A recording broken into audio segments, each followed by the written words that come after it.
शिव पुराण, हम सबने इसका नाम सुना है। पर क्या आप जानते हैं कि इसका जो 5वां खंड है, उमा संहिता, वो सबसे गहरा, सबसे रहस्यमयी है। कहते हैं कि इसी में कर्म, भाग्य और हाँ, मुक्ति की चाबी छिपी है। तो आज हम इसी परम सत्य से पर्दा उठाने वाले हैं। चलिए शुरू करते हैं ये सफर। एक ऐसा सवाल जो सदियों से पूछा जा रहा है। महान ऋषियों ने भी यही पूछा था। और ये वो सवाल है जो कहीं ना कहीं हर किसी के मन को झकझोर देता है। मौत के बाद आखिर होता क्या है? उमा संहिता की जो कहानी है ना, वो इसी कह सकते हैं भयानक सच को हमारे सामने रखती है। तो कहानी की शुरुआत होती है द्वारका से, और बात हो रही है स्वयं भगवान श्री कृष्ण की। हाँ, विष्णु के पूर्णावतार। पर उस समय वो भी एक गहरे द्वंद्व से गुजर रहे थे। देखिए, एक तरफ तो उनके मन में एक सांसारिक इच्छा थी, एक बेटे की चाह, लेकिन उससे भी कहीं गहरी एक और प्यास थी, एक आध्यात्मिक प्यास, परम सत्य को जानने की। तो मतलब बेटे की इच्छा अपनी जगह थी, पर असल में वो उस परम ज्ञान को खोजना चाहते थे, वो राज जिससे ये पूरी कायनात चलती है। और इसी खोज में उन्होंने सब कुछ पीछे छोड़ दिया और चल पड़े हिमालय की ओर, जहां ऋषि उपमन्यु उनका इंतजार कर रहे थे। और वहां ऋषि उपमन्यु ने कृष्ण को अपनी ही कहानी सुनाई। एक बड़ी ही मार्मिक कहानी है। उन्होंने बताया कि कैसे बचपन में वो बहुत गरीब थे, इतना कि एक बार उनकी माँ ने उन्हें दूध की जगह सिर्फ आटे का पानी पिला दिया, बस। उस बच्चे के सच्चे आंसू और उसकी भोली भक्ति में इतनी ताकत थी कि स्वयं महादेव को उसके सामने आना पड़ा। इससे क्या पता चलता है कि शिव का जो मूल स्वभाव है वो करुणा है।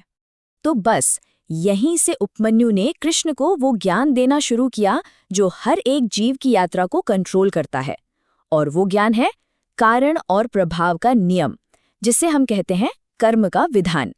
देखिए, हर आत्मा के सामने ना 2 रास्ते होते हैं। सिंपल है, एक पाप का रास्ता जो नीचे की तरफ ले जाता है, और दूसरा है पुण्य का जो ऊपर उठाता है।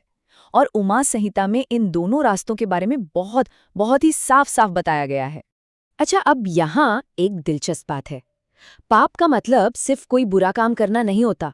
उमा संहिता कहती है कि हमारे विचार, हमारे शब्द, मतलब हम जो सोचते हैं, जो बोलते हैं, वो सब कुछ चित्रगुप्त की किताब में लिखा जा रहा है। सोचिए, किसी के बारे में सिर्फ बुरा सोचना भी पाप गिना जाता है। और ये बात यहीं खत्म नहीं होती। उमा संहिता में हर तरह के पाप के लिए एक अलग नरक और एक खास सजा बताई गई है। जैसे एक उदाहरण है कुंभी पाक नरक का। कहते हैं कि जो लोग बेजुबान जानवरों को मारते हैं, उन्हें खौलते हुए तेल में तब तक तला जाता है जब तक उस जानवर के शरीर पर जितने बाल थे उतने साल ना बीत जाएं। बहुत ही भयानक वर्णन है। इसको समझने के लिए एक कहानी है धनपत नाम के एक व्यापारी की। उसने अपनी पूरी जिंदगी धोखेबाजी में निकाल दी। मतलब उसके पाप इतने थे कि जैसे कोई पहाड़ हो। पर उसकी एक आदत थी, वो हर शाम मंदिर में एक दिया जरूर जलाता था, बस एक दिया।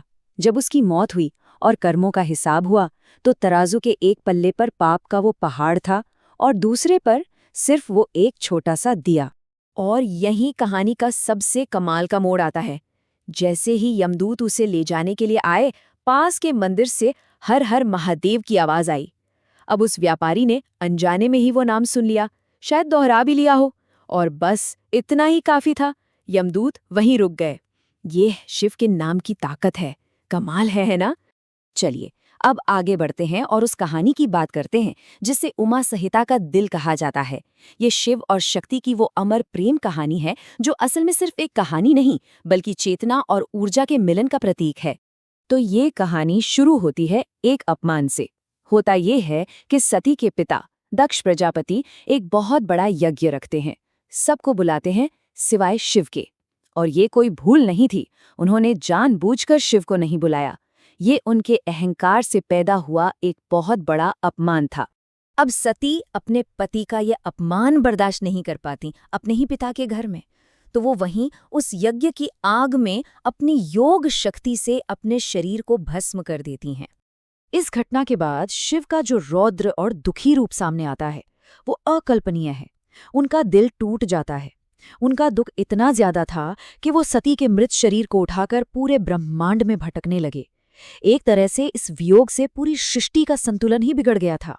तब सृष्टि को बचाने के लिए भगवान विष्णु ने अपने सुदर्शन चक्र का इस्तेमाल किया और सती के शरीर के 51 हिस्से कर दिए, और जहां जहां उनके शरीर का कोई अंग गिरा वो जगह एक पवित्र शक्तिपीठ बन गई।